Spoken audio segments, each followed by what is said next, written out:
Welcome to the ACIT Podcast, the official podcast of the Association for Critical and Interdisciplinary Thinking.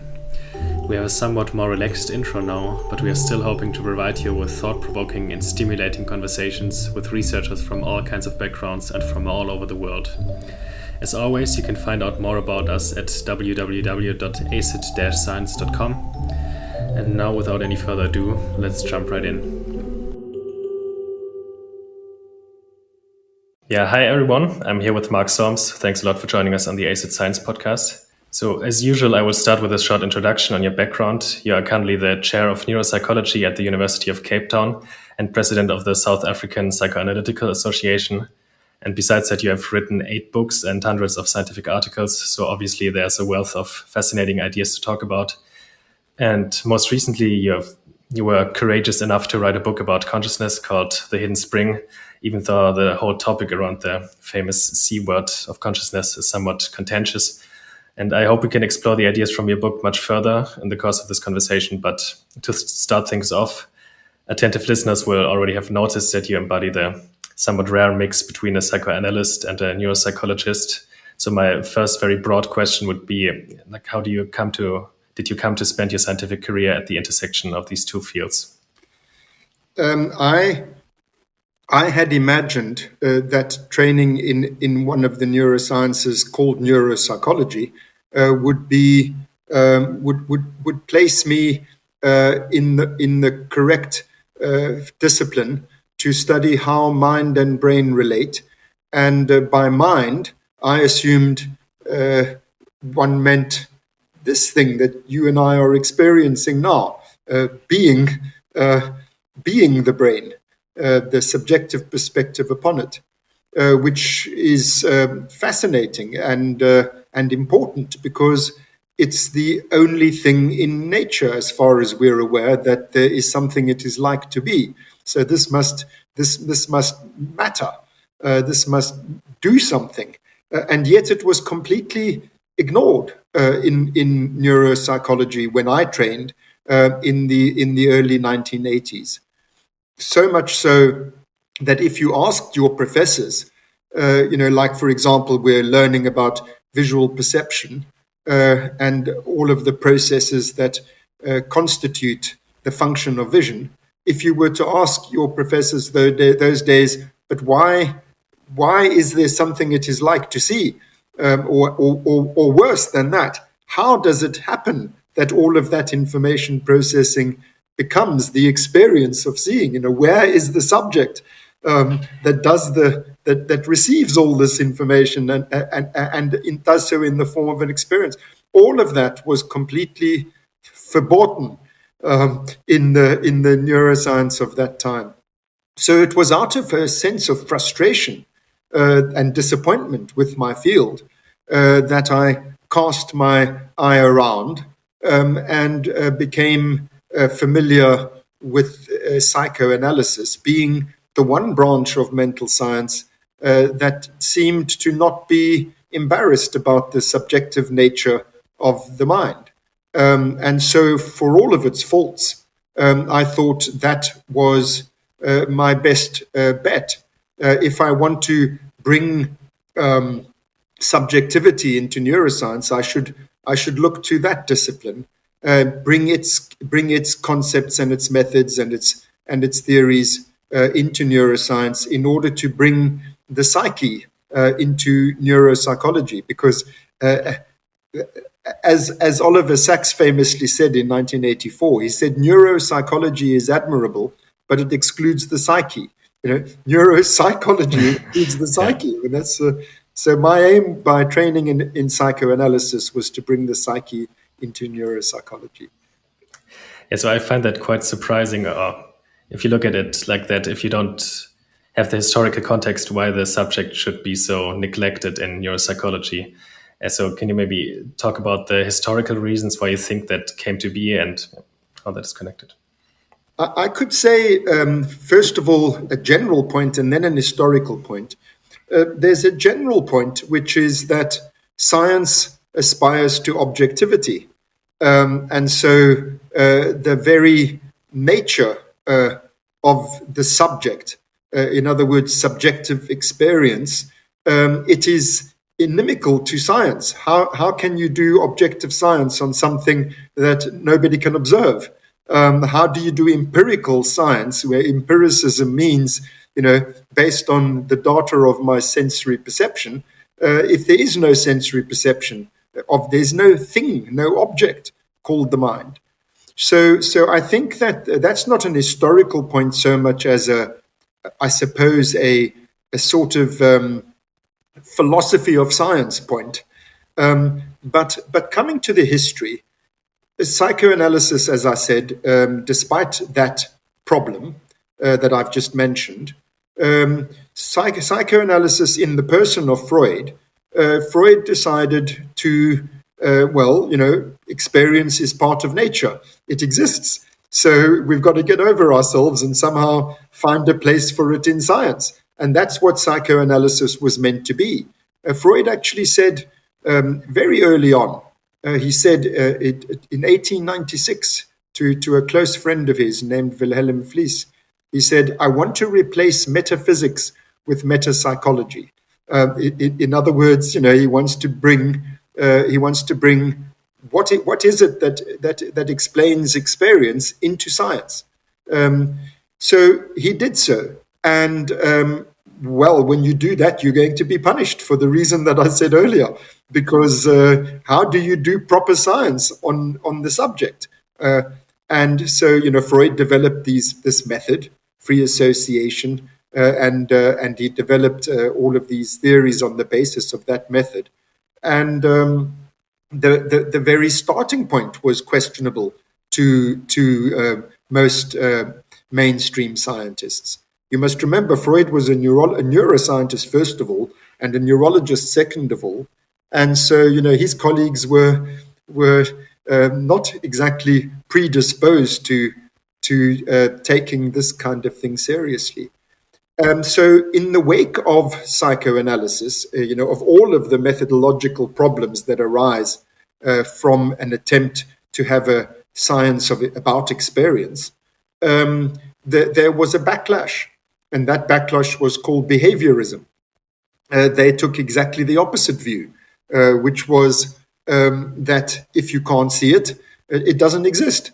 And they didn't just use it as a methodological argument. They didn't only say methodologically, we must focus on behavior because we can't observe the mental states that cause those behaviors. They literally said the mental states don't exist. They're a fiction.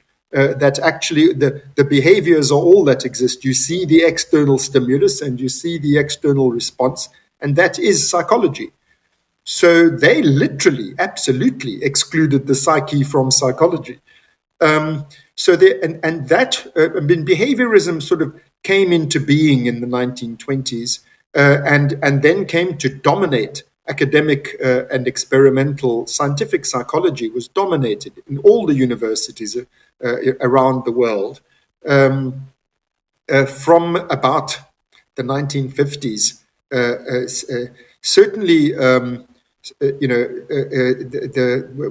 when I trained, which, as I said, was in the early 1980s, the cognitive revolution had happened, and so now we were supposedly allowed to speak about what's going on inside the black box, which was in the wake of the invention of the computer and the popularization of the metaphor of the mind being like a computer, an information processing device. But you have to be reminded of what I said to you a few minutes ago, that even after the cognitive revolution, you still weren't allowed to talk about the subjective being of the mind in a serious scientific way.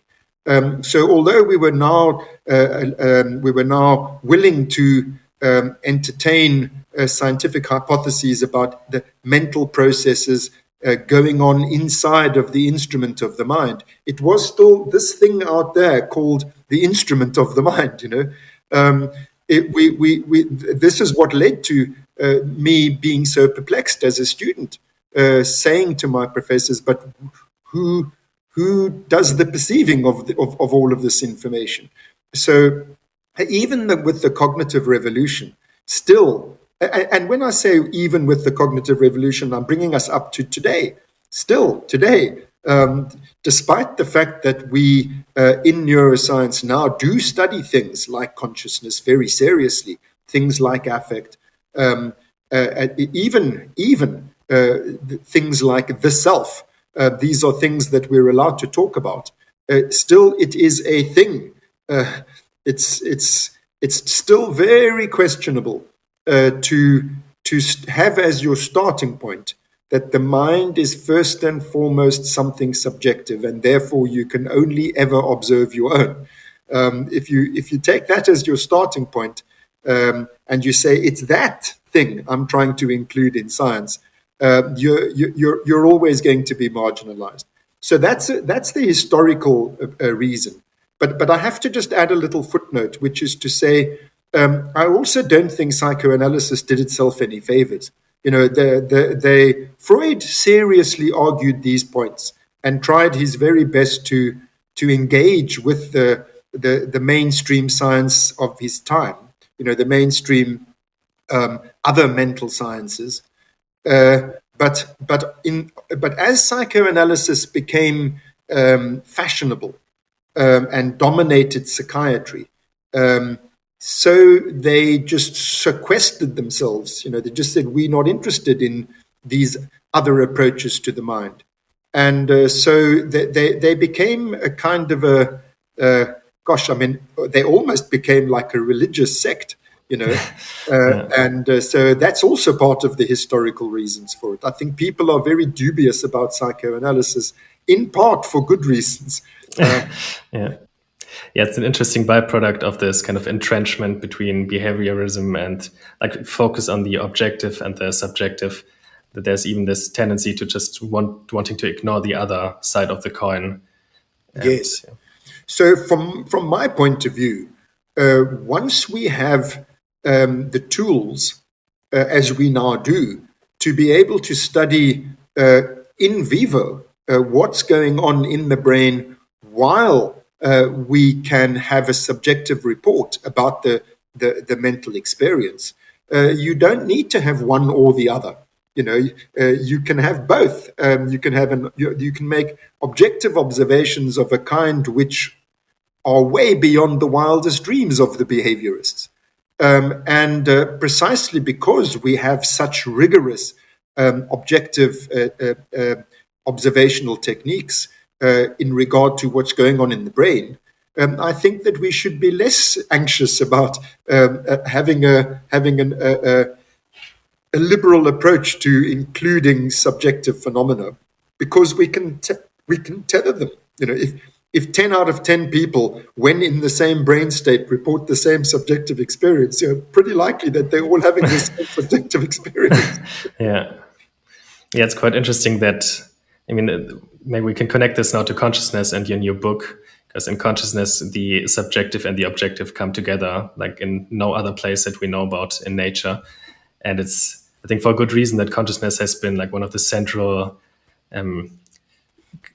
places of inquiry in a lot of philosophical traditions and for hundreds of years. So it's quite puzzling that today, now that we have the largest toolbox available from all of history in neuroscience, that we can now actually look into the brain, that we are even like almost neglecting that topic to a degree, or to have a rational scientific debate about that.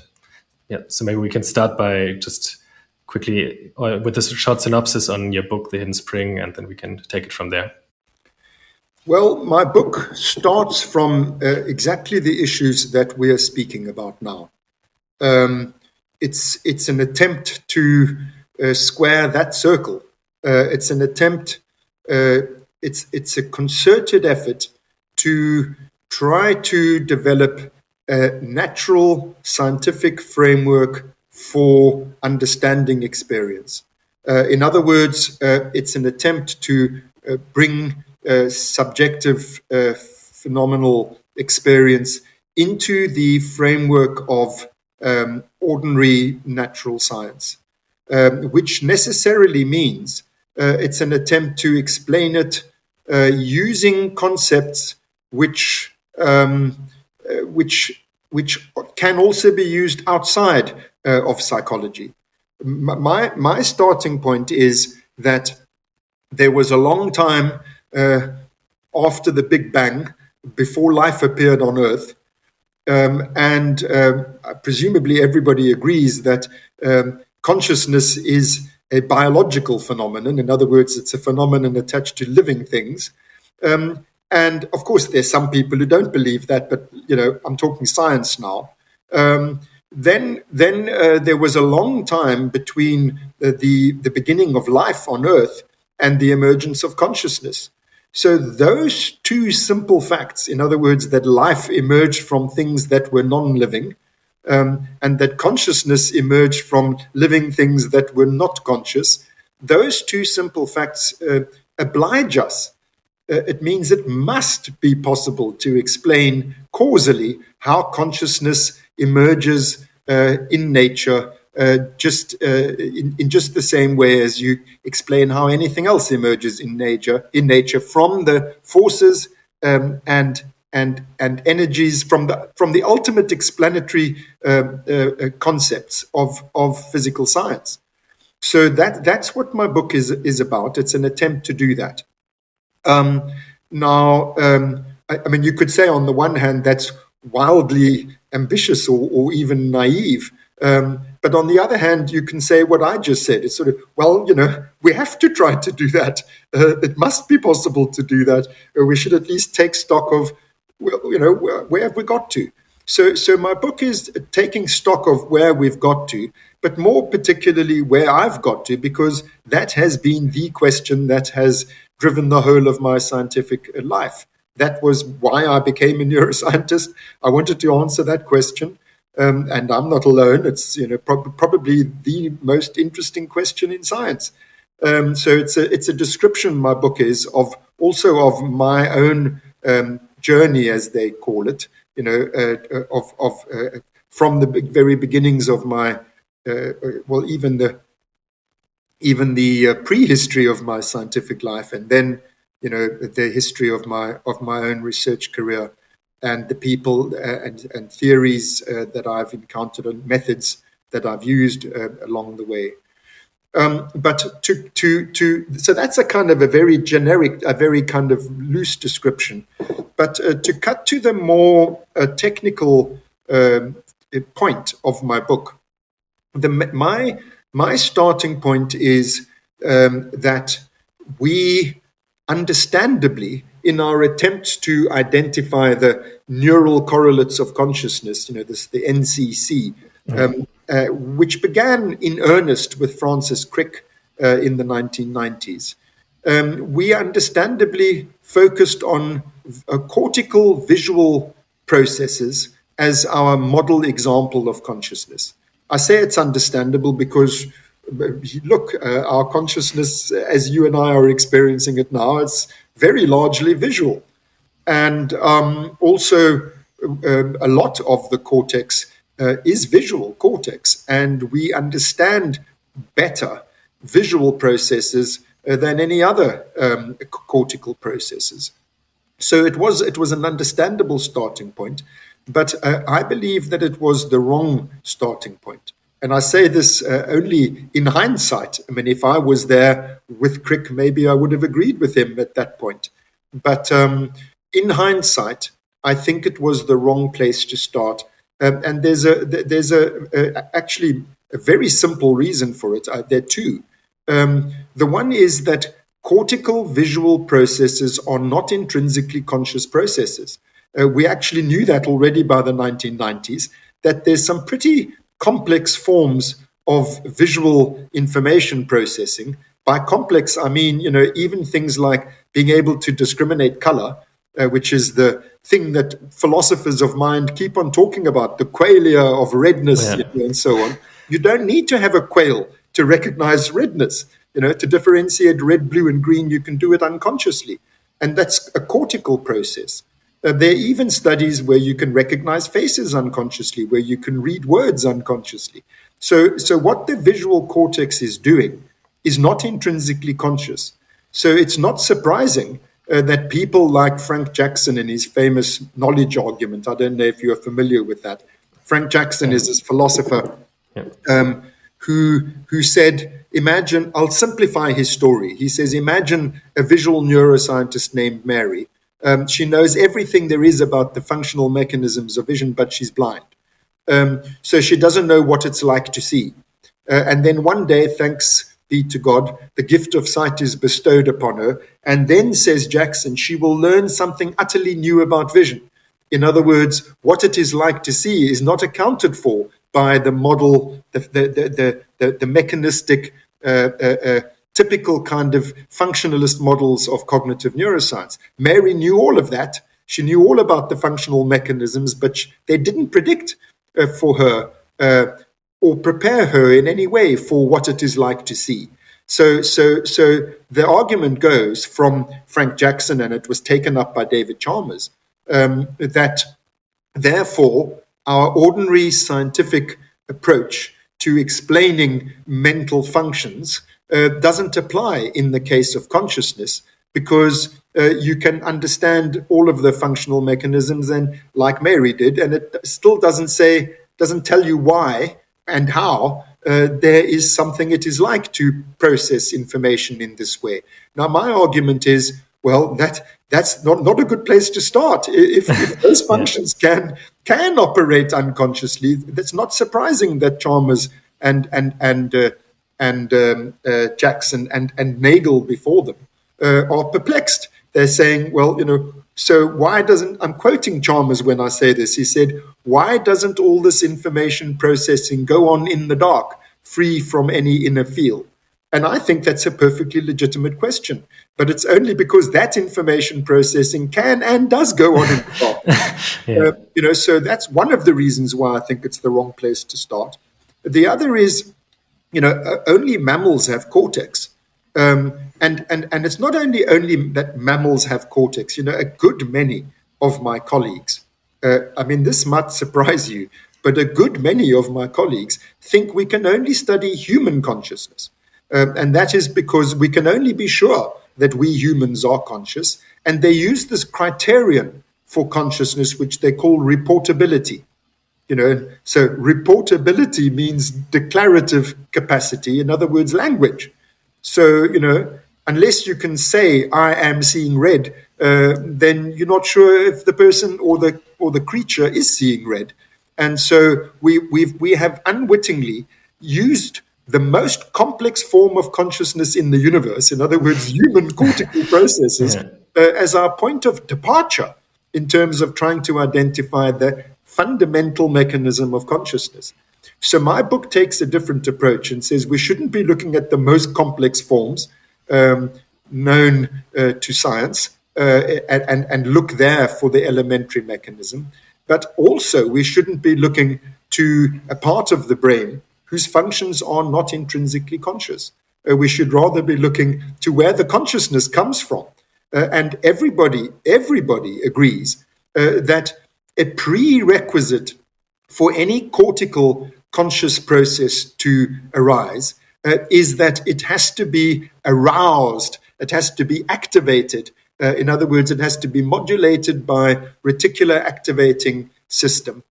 And the reticular activating system is where consciousness comes from. People speak of it as not only as a prerequisite, there's another word that they use. I forget the word now, but everybody agrees. But what they think, this is the mistake. What they think is that it's just like a power source. In other words, they say it's as if the cortex is a television set. And you have to plug it in somewhere, otherwise it can't do its televisual thing. And they say it doesn't make sense to say, therefore, television really comes from the plug in the wall. It's just a prerequisite. Oh, that's the word they use. They said it enables consciousness. So, it's outside of consciousness itself. It's just a necessary prerequisite, something that has to be in place first. And so that is another mistake. And when I say, I'm sorry, I don't want to sound like a maverick. It weakens your position if you sound like you're saying something different from all your colleagues. So, but I'm afraid I have to, because the evidence is overwhelming that the reticular activating system does not produce merely a power supply. It's just not true. And the evidence for that, I can go through it all, but I mean, the evidence for that is just overwhelming. That to cut to the chase, the reticular activating system generates a form of consciousness which has quality and which has content. And that quality and content we call affect.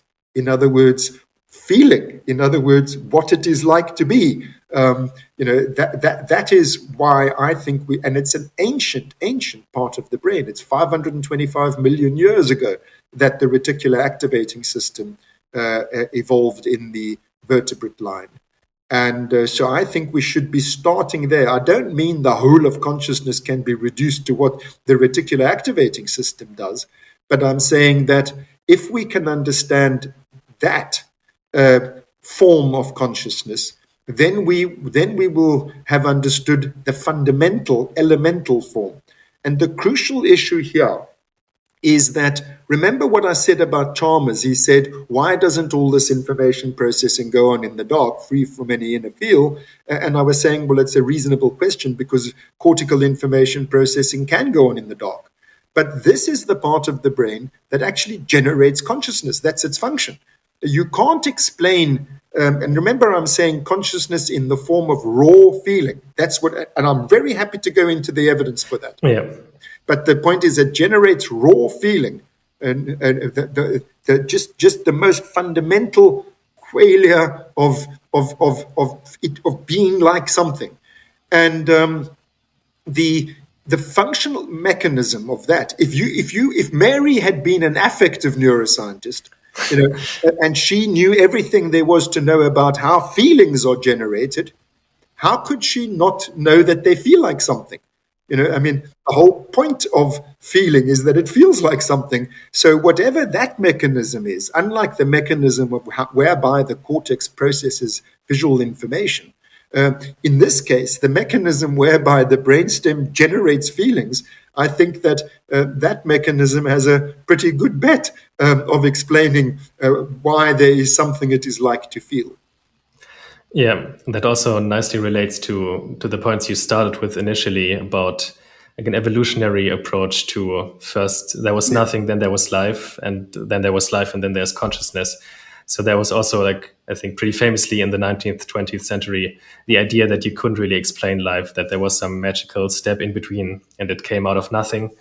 And you could never find a scientific theory. And then you could actually now are starting to develop valid scientific theories that interestingly also connect to a lot of the things you now talk about when connecting non-conscious being to conscious being. So this whole idea of homeostasis and this kind of free energy principle from Karl Friston. So, but before we move into that direction, we can maybe stick a little bit around the question of the philosophy of consciousness. So David Chalmers famously framed it as the hard problem of consciousness. And I think maybe some of the problems surrounding the discourse around consciousness stem from that definition, because it makes it seem like we have this one very large problem.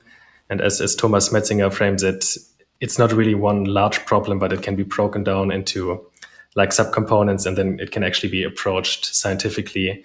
And then we also already have a large framework of, for example, affective neuroscience that can connect the fundamentals of consciousness to actual brain states and brain areas. So we can now move on to the neuroscientific evidence that you hinted at. So what are the strongest scientific indications of consciousness actually originating not in the cortex, but in different parts of the brain? I'll tell you that with great pleasure. I want to, however, pick up one point you just made. When you say this thing about Chalmers' hard problem, it's not just one problem. It can be broken up into a number of component problems, which, as Metzinger correctly says, are eminently soluble. I want to mention, because although so many people talk about the hard problem as like the holy grail of modern neuroscience, not many people have read Chalmers' paper. And if you actually read what he wrote, right at the very end of the paper, he says, the hard problem is a hard problem, but it will not remain unsolved forever.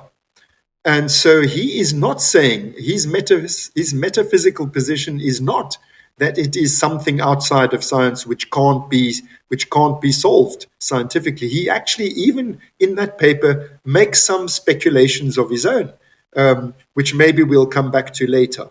So it's very interesting how so many people, like I've submitted a paper. Well, in fact, I published a paper with Friston, who you just mentioned, in the Journal of Consciousness Studies. The reason that we submitted it there was because we wanted it to be published in the place where Chalmers originally framed his heart problem. This was our scientific response to his heart problem. And one of the reviewers from the Journal of Consciousness Studies said, but you can't, solve the heart problem. It's a metaphysical problem. It's insoluble by definition. And I thought that was very amusing. He obviously hadn't read Chalmers's paper. But now you say you're going to give me, or you have given me an opportunity to rehearse the evidence for my view that consciousness arises from brainstem processes and not from cortical processes. Before I proceed, I have to say I am not saying the cortex plays no part in consciousness. That would be idiotic. I am very glad to have a cortex. There are things you can do with consciousness because you have cortex that you could never do without cortex. Cortex, as it were, stabilizes consciousness and enables you to use it to feel your way into your representational cognition. And that is no small thing. But the consciousness itself does not come from the cortex. There is no such thing as an intrinsically conscious cortical process. All cortical processes that become conscious because they're modulated by the reticular activating system. So does that mean that the reticular activating system, in conjunction with the cortex, is generating consciousness? The strongest evidence against that is that, when I say generating consciousness, I mean the basic elemental form of feeling. So my point is that the basic elemental form of feeling, the elemental form of consciousness called feeling, it enables you, the subject, to feel your way into your intrinsically otherwise unconscious cognitions. Then it's elaborated. But that elemental form of feeling, I'm saying that does not require cortex. And the strongest evidence for that is that children born with no cortex are conscious. They're born with no cortex. They've never had cortex. They wake up in the morning and they go to sleep at night. In other words, they are conscious. And they have, many of them, sadly, they have absence seizures. In other words, they lose consciousness and they regain consciousness during the day when they have seizures. Even their parents can see, now she's gone, now she's back again. But much more telling than that, it's not just that they're awake, which some of my colleagues, and again, I find it mind-boggling, but they seriously say it might be blank wakefulness. What is blank wakefulness? How can you be conscious without it being something that it is like to be conscious? They're seriously saying, now this is just the power supply switched on, but there's no television that's set there to receive the power. And so, there's blank wakefulness. In neurology, you either have coma, which means no wakefulness, no nothing, or you have what's called the vegetative state.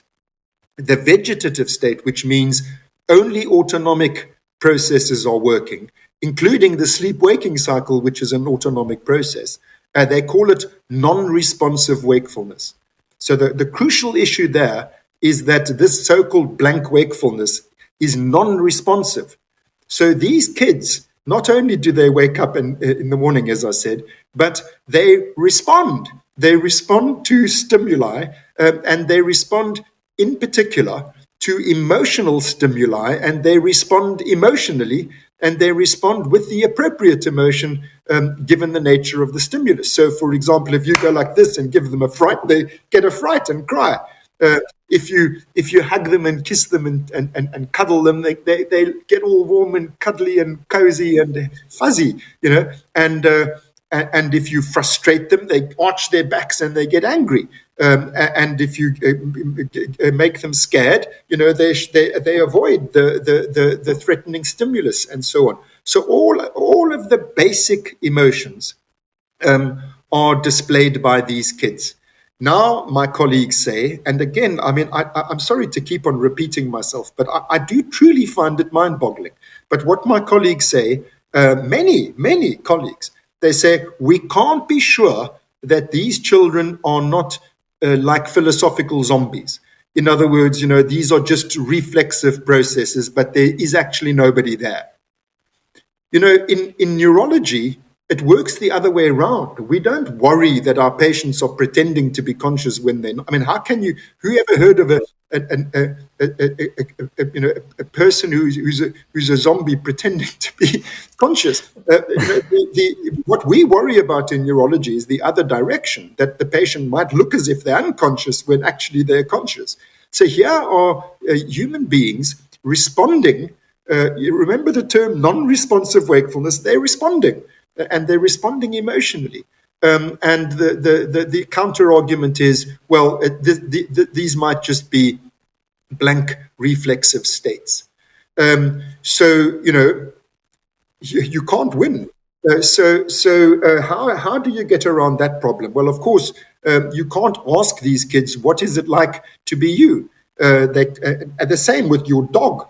You can't ask your dog, when you're looking so happy and panting and eagerly looking towards me and hoping that I'm going to pat you and so on, maybe you're just a zombie. Well, yeah, maybe, but geez, the evidence is pretty much, in the other direction. But that's what I'm up against. So I present the other evidence. I say, well, the counter arguments, those who say the cortex is where the feeling is generated. Where in the cortex is the feeling generated? Well, there are two mainstream theories. The one based in the global workspace theory is that it's prefrontal cortex. So in my book, I have a patient with no prefrontal cortex, none. But he has a little bit of language cortex. And so I asked him, is there something it is like to be you? And he says, yes, of course there is. And I ask him to picture something in his mind's eye, and he does. And he even tells me jokes about, what he's seeing in his mind's eye. So, the theory that the self, the sentient subject comes into being in the prefrontal lobes is disqualified just by that case alone. And not only my case, actually, it's generally recognized in neurology and neuropsychology that patients who have prefrontal cortical damage, when it comes to feeling, because remember, that's the main thing we're talking about here, they actually show an excess of feeling. And these patients can speak. And you know what they say? In fact, I can't say it because it's expletives. They swear, they're full of emotion. They are overly emotional.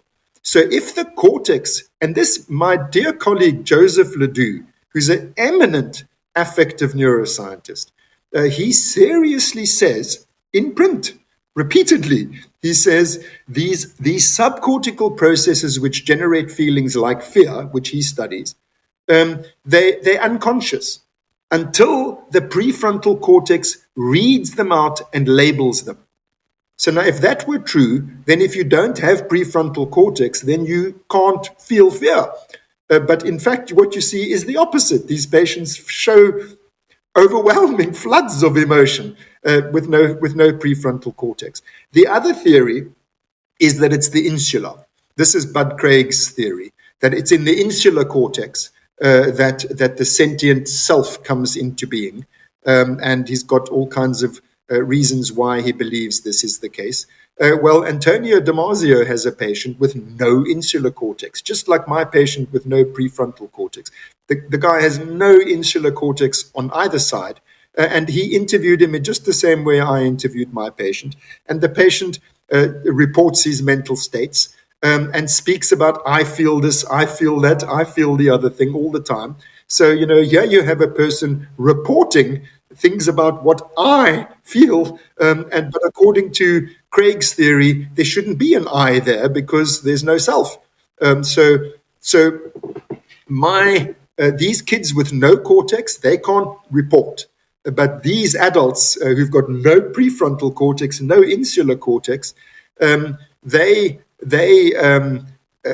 can speak. And I'm not just making this up. I mean, these are the mainstream theories. The people who say the cortex is where the conscious self exists, they say it's in the prefrontal cortex or it's in the insula. So, what are you left with? So these patients have still got some cortex. So then they say, well, it's that cortex that remains, which is generating the sentience. And you just get this circular argument. And I say, but look, the kids have got no cortex. They say, yeah, but they might be zombies. And, so let's look at other kinds of evidence. That's the lesion evidence when it comes to the cortex. The lesion evidence when it comes to the brain stem is if you damage 2 cubic millimeters of the reticular activating system, the lights go out. Okay, so remember, the whole of the cortex is missing in these kids, and the lights seem to be switched on, except my colleagues say they're blank lights, But with an area of damage the size of a match head, you can obliterate all consciousness. Where?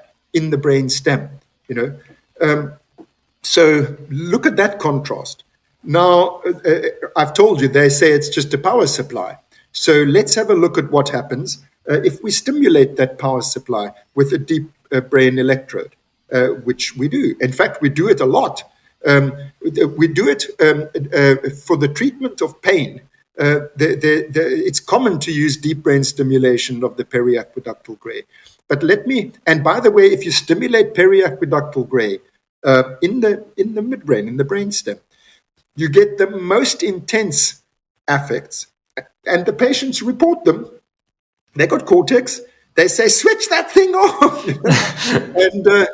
And they report not only the most intense affects, they report the widest range of affects. It is the most concentrated part of the brain for generating intensity of feeling and variety of feeling. You stimulate the cortex, you don't get feelings. You get, I'm seeing something, I'm hearing something, I'm thinking something, but you don't get these floods of feeling. But you do if you stimulate the brain stem. There's a famous case of, because also we frequently put in deep brain electrodes to treat Parkinson's disease, which is aimed, the stimulation is aimed at the subthalamic nucleus, which is it's above the brain stem, outside of the reticular activating system. But Blomstedt, his electrode went a little bit too deep, and it went into a part of the reticular activating system called the substantia nigra. And when he switched on the electrode, within 5 seconds, the patient fell into a depression. She was suicidal. She had no psychiatric history at all, and she was suicidally depressed, and I really mean it. She wanted to die. She said, I'm useless. I can't stand it anymore. I'm such a burden to the world. I feel so terrible, etc. And Blomstedt switched off the electrode in alarm, and within 90 seconds, she was fine again. And then every time that he stimulated, because she kindly agreed to let him do it again, she fell. So there you have, I've told you, damage to this part of the brain wipes out consciousness completely. Then you stimulate that part of the brain, and it generates intense raw affects. So you're actually producing affects de novo by stimulating that part of the brain. Nowhere else can you get that. The upper brain stem is the only place where you get that. So this wide range and profound intensity of affect. And then there are circuits arising from there, each one of which you can stimulate, and you'll get an individual affect. But these are where they all congregate. All affect circuitry congregates in the periaqueductal gray. Now, that's deep brain stimulation evidence. Now you can use functional neuroimaging.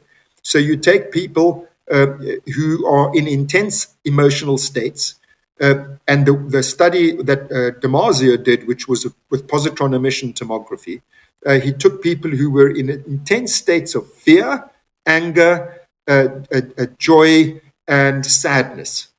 And in all of them, where the activation was, in other words, where the maximal metabolic activity was in the brain stem, not in the cortex. None of them was at cortical. All of them, it was in the brainstem and the limbic circuitry arising from the brainstem. So that's another line of it. The lesion evidence suggests it's in the brainstem because you don't have to have any cortex to have affect. And then people say, well, how do you know? So then you say, okay, well, let's lesion the brainstem. And then there's not only no affect, there's nothing. His consciousness totally gone. And then you say, okay, let's stimulate that structure. And then you get affects. Then you say, well, let's image affects. And it points to the brainstem. The last line of evidence is psychopharmacological. Not many people realize this. The mainstream psychopharmacological drugs that psychiatrists give for the treatment of emotional disorders, they act on neuromodulators that are sourced in the reticular activating system. Serotonin, which we increase in antidepressant medication, is sourced in the ref nuclei of the reticular activating system. Dopamine, which we block in antipsychotic treatment, is sourced this type of dopamine is sourced in the ventral tegmental area of the reticular activating system. Noradrenaline, which is blocked in order to treat anxiety, is sourced in the locus ceruleus complex of the reticular activating system. So if this part of the brain just was a power supply, then I could understand why anesthetists might intervene at that level. But these are not anesthetists, they're psychiatrists. So the manipulation of these chemicals upwards and downwards, what does it do? It changes affective state. It doesn't change how awake or how asleep you are. It changes the content and the quality of your wakefulness. And in particular, it changes the affective content and quality.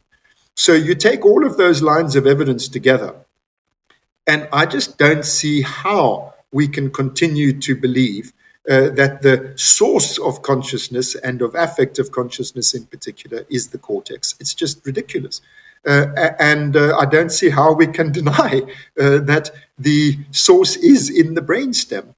All of these lines of evidence, if it was just, I can sort of accept the skepticism of my colleagues when they say, well, how do you know this child is conscious? By the way, I've interacted with these children. They haven't done that. It's really hard to believe, but it's sort of like philosophically understandable that you can't know. But you take that evidence alongside all these multiple lines of evidence converging on the conclusion that consciousness in the form of raw feelings is generated in the upper brainstem. Yeah, it's interesting from a philosophy of science perspective that if you can't have self-report because the cortex is missing, then obviously you can't have, if you claim self-report is the only stringent evidence that you can have for consciousness, then obviously by definition you can never have a proof for animal consciousness. That's right. But it's even worse than that, because the philosophical problem of other minds, which is where all of this comes from, that you can only know your own mind. So that because the mind is subjective, you can only observe your own. I can't observe your mind. That's where the whole problem starts from.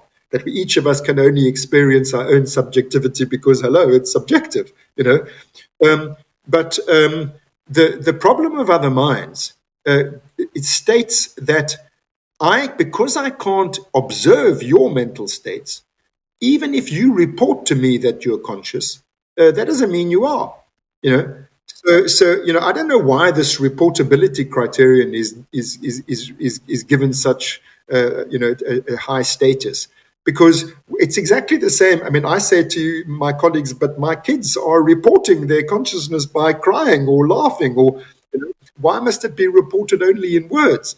And it's perfectly plausible that a zombie could communicate. There's a whole Turing test thing is all about that you don't know just because somebody is declaring something that they're conscious. What's very interesting, when you are required to prove you're not a robot on the internet, they don't say, please type here, I'm not a robot. They say, solve this problem where there's uncertainty, ambiguity, and in other words, what's required is the performance of a task, not the reporting of your presence. Yeah, and maybe another issue is that the cortex does most of the theory building in science, so it likes to put itself into the to the Well, start yeah. position. Look, not only that. I mean, it's. Let's be serious. The whole of British empiricist philosophy starts with the idea that the mind is constructed from memory images. Okay, so the cortex is the vehicle of memory images. I mean, nobody's going to doubt that. There is also subcortical memory systems, but they're not the kinds of things that the British, like Human Locke, had in mind. You have these impressions and you store them up as images, and then you associate the images with each other, and that's the mind. That British empiricist conception of the mind, derived from association of ideas, derived from sensory experience, that was directly mapped onto the brain by the 19th century neuroscientists who pioneered the future neuropsychology. I mean, that's exactly what they refound in the brain, was here are the sensory nerves that vibrate from, and here is where their terminus is, and this is where the memory images are in the cortex. So from, late 19th century onwards, the cortical doctrine was established based on foundations which go back to the 17th century in philosophy, well, perhaps especially to the 18th century. So then the whole of neuropsychology and cognitive neuroscience has worked on that assumption ever since. So that's what you're up against. I was going to say you're one person. Okay, thankfully it's not only me, but there's a very small group of us. What we're up against is the whole of cognitive neuroscience. Everybody's careers is predicated on the assumption that the cortex is where the conscious mental processes are. This is the organ of the mind. And to say, sorry, chaps, you're wrong. You made a mistake there. Can we just start again? They're not going to take it lightly. And I say that this is where the resistance comes from. It's emotional resistance. It's people can't allow themselves to look at this evidence objectively. It's just too much is at stake. But I'll tell you something else about too much being at stake. These are not just philosophical questions. These kids, if you believe that they are zombies and you treat them as if they're zombies, this has massive implications, practical, clinical, ethical implications. I had a colleague, a psychiatrist, who gave birth to a child without cortex. And the child needed to have a repair done to the skull. The fontanelle had to be closed, and the surgeon said to the mother that the child doesn't need an anesthetic because the child's not conscious. I mean, these are the kinds of things that are at stake. It's not just a philosophical skepticism, as far as I'm concerned, has its limits. There's a point beyond which you've got to say, hey, now listen, come on. You've got to just wake up and smell the feelings. Yeah, I've been wondering a little bit about how this bias might be, or like this reluctance to adopt the other perspectives on consciousness might also be related to this tricky interaction between metacognition and consciousness. I think to a degree you already spoke about the cortical areas that are related to metacognition, but I think a lot of people claim that this higher order consciousness is what is truly human and truly special. And there's this book by Stephen Fleming on metacognition, where he's quoting Nabokov, who claims that like all the rest follows from this being aware of being, that kind of everything that makes us human, poetry, thought, everything comes from that, and that the gap between ape and man is immeasurably greater than the one between amoeba and ape. That's what he claims and what he relates to metacognition and the fact that we can actually think about our thinking. And I think this might be one of the places where so much of that confusion comes in, that people really overvalue that. Yeah, it's, this kind of anthropocentrism, let me say two things about this. The one is that if we take human consciousness as our starting point, if we say we're wanting to explain what is special about human consciousness, then that's a very different question. it's not. It's a very different question from how does consciousness emerge. Consciousness, as defined by Chalmers, and everybody seems within the philosophy of mind, this is what they're all talking about. They're talking about what it is like. If there is something it is like to be this organism, then it's conscious. And that's what the definition of qualia is that there is something it is like to experience red. There is something it is like, in my view, to experience fear, to experience rage, to experience hunger, to experience sleepiness. These are conscious states. Now, all I'm saying is that,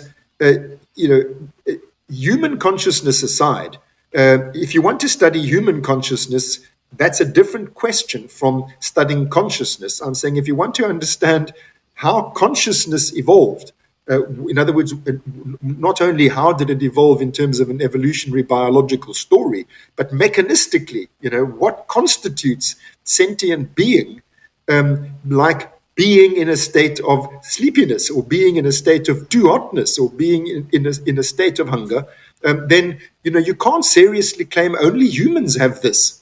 That's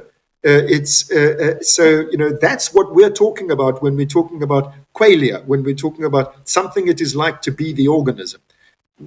Nagel said, Nagel in his again, one of the pioneers of this whole the way we think about this problem, in his paper, 1974 paper, What Is It Like to Be a Bat?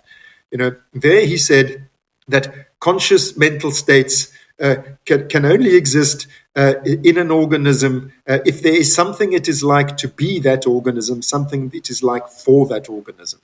So that's what we're talking about when we talk about consciousness. Now, that's my first point. My second point is, I actually agree that there is something exceptional about human consciousness. I'm perfectly happy to accept. I mean, I wouldn't start making these kind of, I don't know what to call them. I mean, it reminds me of like, the views of old racist theories. That which one is superior to which one. Yeah.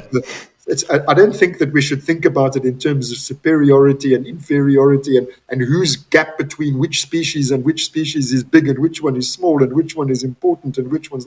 I mean, that's just a weird way of thinking. But I am happy to say that there is something called human consciousness, which is not the same, as dolphin consciousness, is not the same as whale consciousness, not the same as elephant consciousness, and all of those mammals, that their consciousness is not the same as non-mammalian vertebrates. I wouldn't for a moment think that what it is like to be a fish is anything like what it is like to be a human being, or any mammal for that matter. I think consciousness, as I said earlier, really does allow all kinds of conscious gymnastics that are not possible without cortex. But that's just an entirely different question, and it's an interesting question. What is it that makes human consciousness unique? It's not absolutely unique, but what is it that makes it so different? It's an interesting question, but it's not the question. It's not the hard problem. It's nothing to do with the hard problem. Yeah. So I think that's a great place also to segue into Karl Friston's theory, or the theory that you guys developed together, and the what it is likeness, how that relates to homeostasis and developing agents that actually develop representations of their own needs. Yeah. Okay, so let's start with homeostasis. By the way, the idea that affects are homeostatic is not my idea. That idea is associated mostly with the work of Damasio.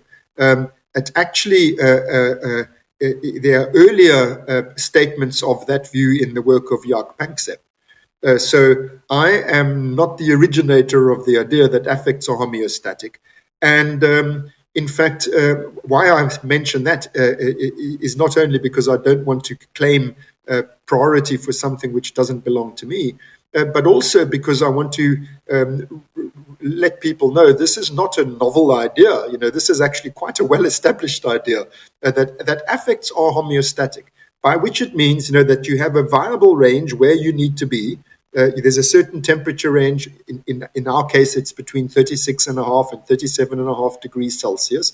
And if you deviate from that state, you're in danger of dying. I mean, not theoretically. I mean, you are on your way to dying.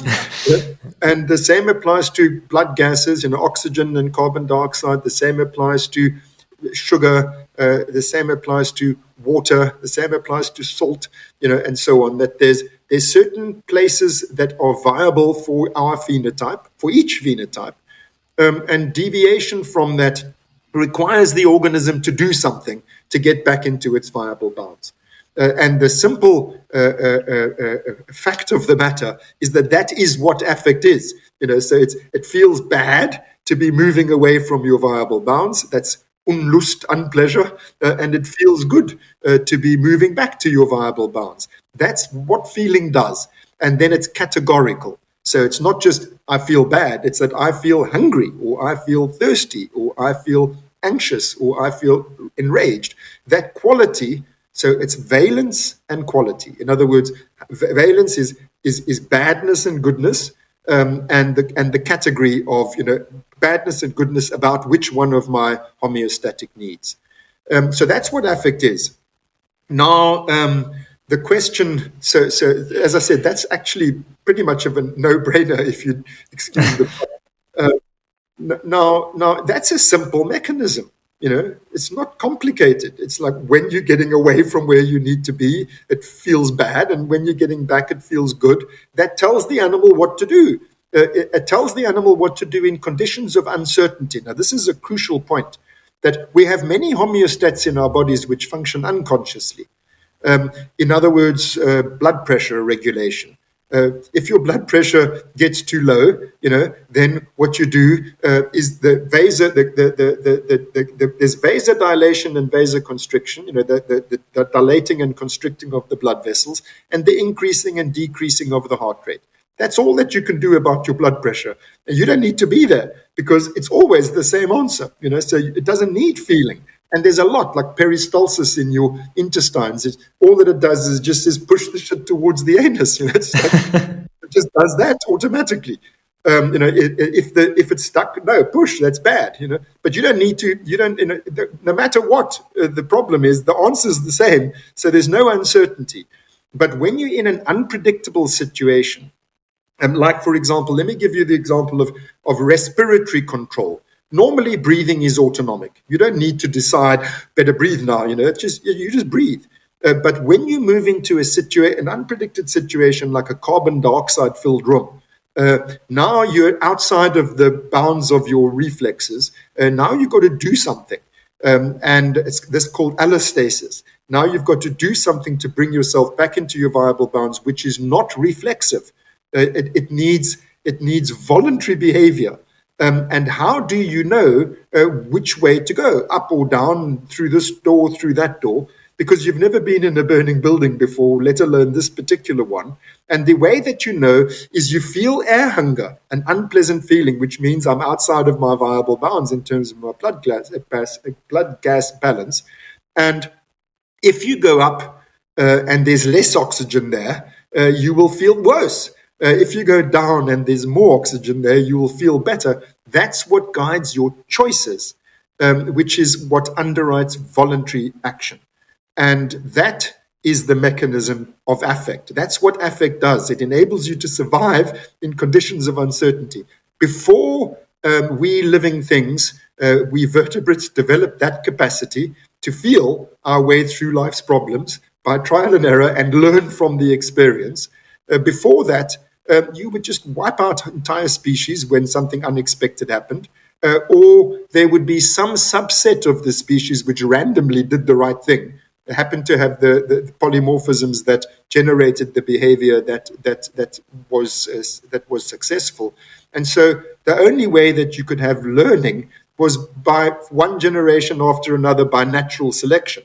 What this does is it enables you to survive in unpredicted contexts in your own lifetime, to learn from to feel your way through the problem and to learn from the experience. So now, as I've said, that's a simple mechanism that I've described.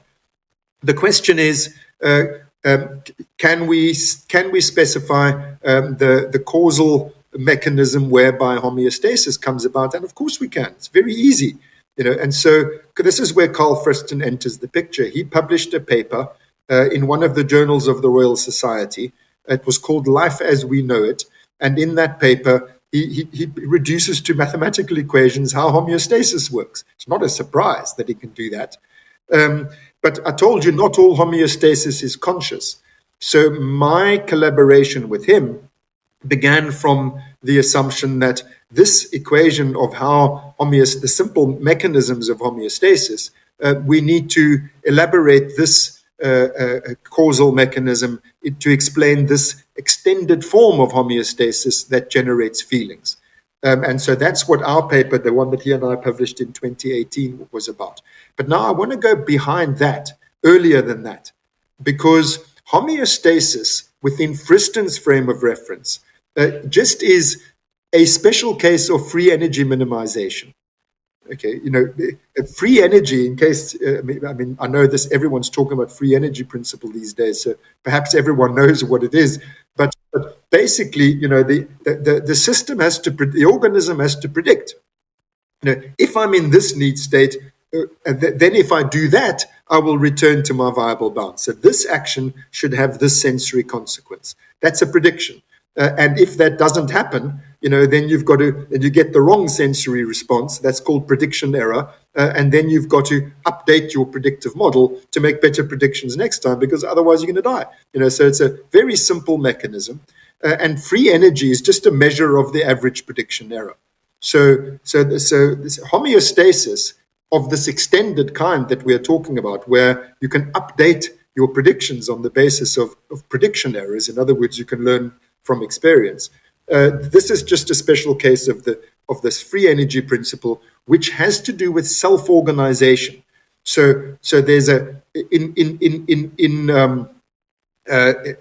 well established in the natural sciences, in fact, by William Ross Ashby already in the middle of last century, how self-organizing systems come about.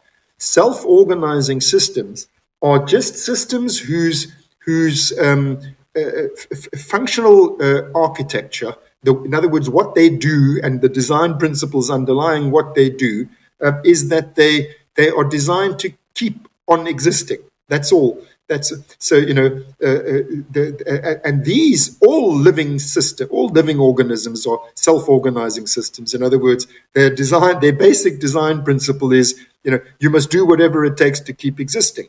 That is the basic design principle of the whole of life. And in fact, the whole of natural selection is simply an expression of self-organization. That's what it is. So it's a profoundly important mechanism. Now, here's the really interesting thing. Self-organizing systems, all living things are self-organizing systems, but not all self-organizing systems are living things. There are self-organizing systems that preceded the emergence of life. Life is, in fact, a special case of self-organizing systems. Prior to that, they're very rudimentary self-organizing systems like crystals. Crystals spontaneously form in liquid, and then they're iterative. The way in which the molecules relate to external impinging forces is to retain their structure. I'm using the extreme case. Crystals are extremely simple self-organizing systems, but it's a natural process. Self-organization arises naturally, spontaneously in nature.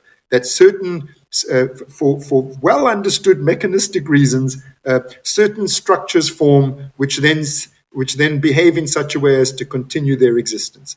And living things are a special case of that. And feeling, as I've just told you, is a special case of that, of this homeostasis. Well, I should say self-organization gives rise to living things. Living things use homeostasis to self-organize.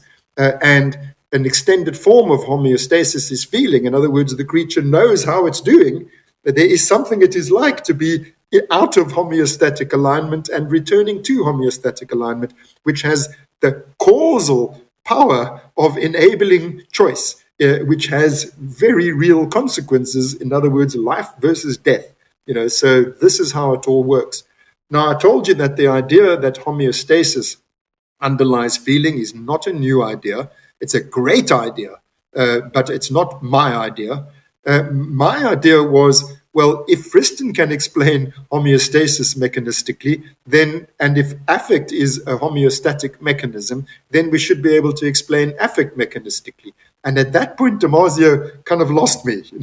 He wasn't so. So it was really funny, because it's like what happened with Einstein. He visited an idea on the world, basically that light it comes in quanta, and this gave rise to quantum physics. And then Einstein says no, but God doesn't roll dice. And so Damasio, it was a bit like that. So he says, affect is simply homeostasis. And then I say, yeah, well, the homeostasis is computable. It's like, no, consciousness is not computable. So anyway, that's the story. So that's the nature of my, then we can go in the other direction, because that's just affect. Then you have to explain the higher forms of consciousness, the cognitive forms of consciousness. And it's really, I can go into all the technical detail, but I doubt we have time for that. The point is just that the affects underwrite so we have predictions, remember? And I said that, you feel your way through whether this thing is working or not working. That uncertainty, it transposed into the cognitive form is uncertainty over the policy of what I'm doing. So this is so the feeling is the result. It's working or it's not working in terms of the ultimate cause of the demand for work. But the work itself, so affect is demand for work. Remember, homeostatic deviation is a demand for work. You've got to do something to get back. The work so demanded is cognitive work, feeling your way through the problem. If I can just put it in the simplest terms, if things are turning out as predicted, that's good. And if uncertainty is prevailing, that's bad. So our cognitive goodness and badness, in other words, this is right or wrong, in other words, correct or incorrect, you could say 1 or 0 if you want to reduce it to the most basic sort of binaries upon which all cognition rests, this basic rules of information science. That yes or no, cognitively speaking, is ultimately rooted in a value system, and that value system is affect, and that underwrites our cognitions in the way that I've just explained. That we have to correct cognitive errors, which are basically errors in ultimately. Cognition is not there just because it's there. It's learning how to meet your needs. That's what cognition is for. Cognition is in response to affective organismic demands, ultimately. So all of this, including the very special human version of it, I'm sorry to tell us because it's such a blow to our narcissism, but even our highest forms of cognition, ultimately, the mechanisms whereby they came into being were these mechanisms of having to think our way through life's problems. What are life's problems? Well, they're feelings. How do I meet my needs? Felt needs. That's what cognition is for. Yeah, maybe truly the technical details are a bit too hard to cover in the time we have left. Maybe you can quickly go a little deeper into this connection between how arousal is modulated and how precision weighting is happening actually in these free energy theories. Okay, so let me leave. You've just mentioned 2 technical terms there of a computational nature. I won't use those words yet, precision weighting and so on. I will just speak in physiological terms and very simple physiological terms, and then I'll link it to the computational terms, because in the end, neurons are coding for something. So that's the abstract. What they're doing. I just restate it in abstract computational terms, but I think it's alienating to start there. So I'll start here. That they're basically 2 types of neuron. Everybody knows that there's a thing called neurotransmission, which is synaptic transmission. The one neuron passes a message to the next neuron, passes a message to the next neuron over synapses. That's message passing, that's information processing. We call it synaptic transmission. I'm sure everyone knows what that is. What's surprisingly less well known is the other kind of neuron, which is a neuromodulation, not neurotransmission. So these are this is also, so that's called synaptic transmission. This is called postsynaptic modulation. And how it works is that so neuron A sends the message to neuron B, sends the message to neuron C, but do you pass every single message that comes into your brain? I mean, that would be really most surprising. So there's a process whereby there's a modulation of increasing or decreasing the chance of the postsynaptic neuron firing. Okay, so here comes the message, and then this neuron receives that message. How you can modulate its sensitivity. You can make it more or less likely to fire. That's called postsynaptic modulation, and that's what these modulatory neurons do. And there's a lot of technical detail about. The crucial thing is that the modulatory neurons, the archetypal modulatory neurons, are the reticular activating system neurons. They're not the only ones, but they're the main ones by a long shot. So they are, and there's 5 neuromodulators, and everyone knows these chemicals: dopamine, serotonin, noradrenaline, acetylcholine, histamine. They are modulating message passing. The message passing being mostly glutamatergic, but not only glutamatergic. So this thing that everyone focuses on, the passing of messages, is modulated by these postsynaptic. So now, the increasing or decreasing of the chances of a neuron firing is called postsynaptic gain. Postsynaptic gain. So it's increasing or decreasing the gain. That's what the neuromodulators do. And that process, physiological process of increasing or decreasing the gain, is the same thing as precision. So that's the computational term for it. It's if you increase the gain, you're making the signal more precise.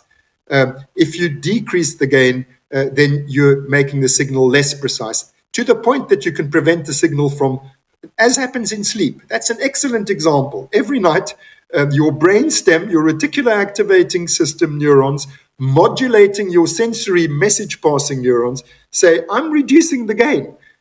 In other words, I'm making the signals coming in from my ears and eyes. I'm reducing I'm making them into noise in the computational sense. In other words, there's no signal, and so I don't fire. The postsynaptic neuron doesn't fire because nothing's happening, because the precision is so low that. So that's the concept that I've just introduced. Precision weighting is the same as postsynaptic gain. I hope it's clear what we're talking about there. And that process of increasing or decreasing precision is what reticular activating neurons do. And remember, they're the ones that generate the feelings, as I said earlier. So this increasing or decreasing of gain, the ultimate causal mechanism which decides, what must, like, for example, I spoke earlier about I said that if things turn out as expected, that's good. And if uncertainty prevails, that's bad. In technical terms, it means if my predictions are being confirmed, that's good. If error signals are prevailing, that's bad.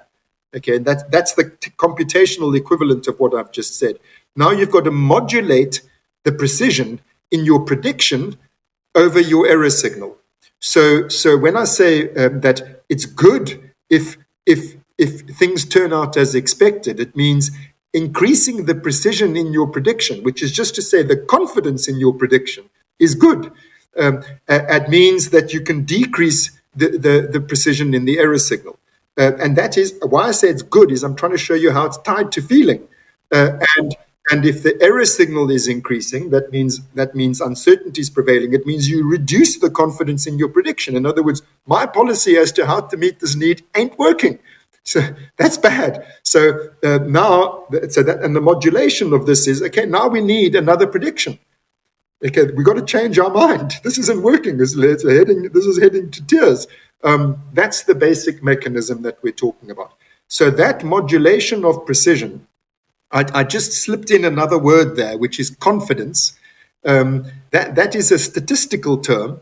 How confident are you in your data? So just like any scientist knows, you make a prediction, and then you get your data. That data is either precise, in other words, in your distribution, there's close around the mean, or otherwise the data is noisy, fuzzy. That means that there's wide variance around the mean. So that is what we mean by confidence. It's the same thing as precision. And another word for that is uncertainty. Precision is inverse uncertainty. So these concepts that people working within the free energy principle or active inference framework, predictive processing, and so on, these terms, precision, uncertainty, confidence, they all mean the same thing. And I hope you can see from my simple explanation why that issue, precision weighting, is the aspect of the whole active inference framework, where all the explanatory work about feeling and about consciousness in Karl Friston and my paper, it's all about that. It's all about precision modulation, precision optimization. Yeah, and the really great thing is that it also makes it incredibly, it's such a technical definition that we can really do something with it in the context of AI and potentially building artificial consciousness. So, I mean, this is also a pretty controversial topic, and there's a lot of responsibility behind it to get it right. So I'm also mindful we don't have too much time for a topic of this weight anymore, but maybe we can quickly go into that. So it flows from everything that I've said to you, that if this, what I'm describing, and by the way, the equations that Karl Friston and I published are very rough and ready abstractions. They are sort of first principles. This is the principle whereby this form of homeostasis works. And now, if that is really the causal mechanism whereby feelings arise, then so then this thing that sounds so weird, like computational consciousness or artificial consciousness, the fact is, if that is actually the mechanism whereby feelings are produced, then you should be able to engineer it. The great physicist Richard Feynman, when he died, it was written on his blackboard. I don't want to say it was his final words, but it must have been one of his final thoughts. Written on his blackboard, he said, "If I can't create it, I don't understand it." And I think that's an eminently correct way for a natural scientist to think. If you're going to claim, "I understand how this thing is caused," then you should be able to make a version of it happen causally. You should be able to cause it. So it's on that basis that I embarked on this project with computer scientists and physicists and applied mathematicians and roboticists and so on, because that's not my field. But it's in order to say, well, if this is how you falsify a theory. You have to do this. And I also think this is the only way you can demonstrate that you've actually solved the hard problem, is if you can produce consciousness. Then it's not true to say that we can't use ordinary scientific mechanistic methods to explain how consciousness comes about. Remember, I'm talking about elemental consciousness, and the consciousness in this case is not like yours and mine.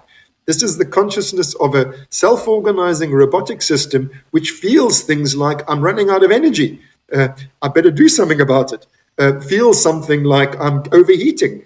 Feels something like I have damaged my physical infrastructure. This is bad. So these simple feelings, which enable this robotic system to be able to make choices in exactly the way that I described earlier, that's what we're trying to engineer. Now, the ethical issues you mentioned. I'm sorry we're squeezing them into our last minutes, because I don't want to give people the impression that I think that they're just a footnote. I think that they're very serious. So my starting point is that these ideas are out there. In other words, the idea that affect is the basic form of consciousness, that affect is homeostatic, that homeostasis is not complicated, that we understand that these things are out there. So if I don't do it, somebody else is going to do it. That doesn't mean, because somebody's going to commit a murder somewhere in the world, I can commit a murder. It's that somebody is. I think it's imminent that there's going to be a system a robotic system that functions according to these principles. I want to be the one who does it first, so that we can own it.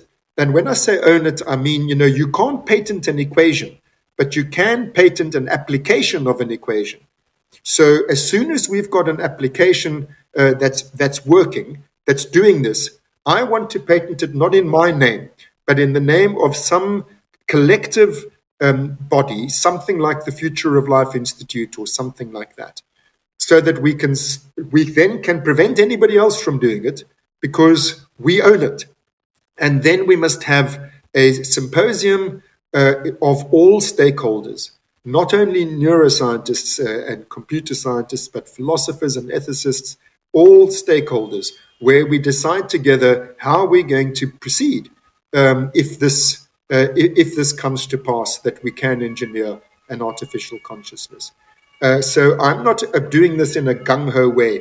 And by the way, I'm not only concerned about the implications for us humans.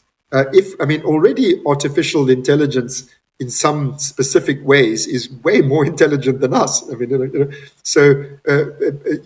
these are systems which are designed to do our bidding and to do very specific things.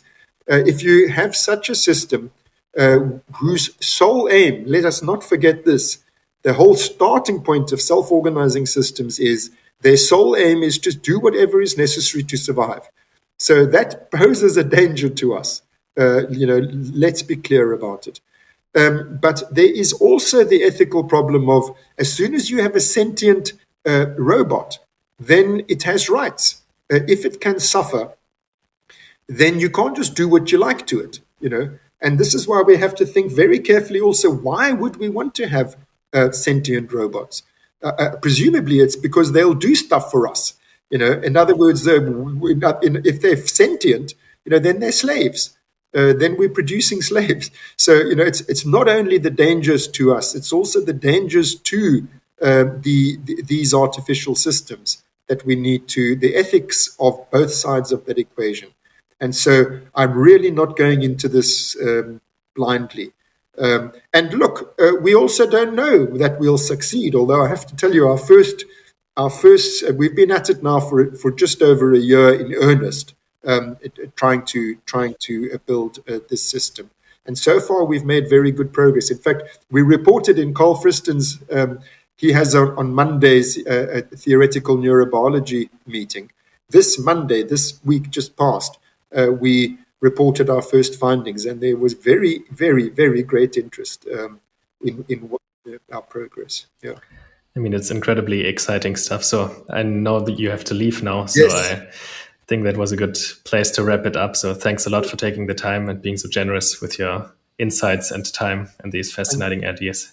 Thank you for having me. I enjoyed our conversation very much.